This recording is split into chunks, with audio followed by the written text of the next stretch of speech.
Mga kachibog, tayo magluto ng paksiw na espada. Sa mga hindi pa masyadong nakakaalam, yung espada ay masarap din ito pampaksiw. Ito yung mga ingredients natin. Ito yung medyo marami yung ating bawang at hindi natin binalatan. Ito ilalagay natin dyan lahat. Ating luya, sibuyas, isda na espada.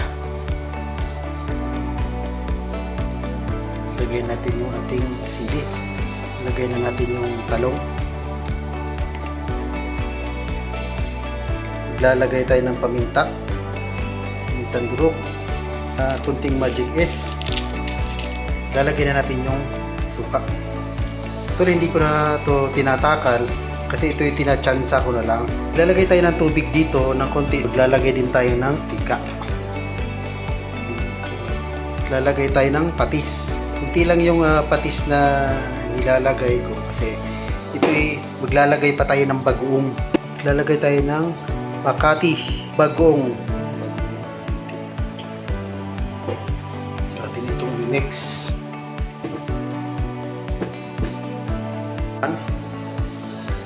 Pag kumulo na yan siya, atin na ito yung pahinaan. After 10 minutes, ubusan natin ito ng sabaw. Yung kunting-kunti na lang. Muna natin. Tama lang yung lasa na. Parang may amoy bagoong na medyo maasim. Medyo naubos na yung sabaw. Patayin na natin. So tara, kain na tayo. Thank you for watching mga kasibog.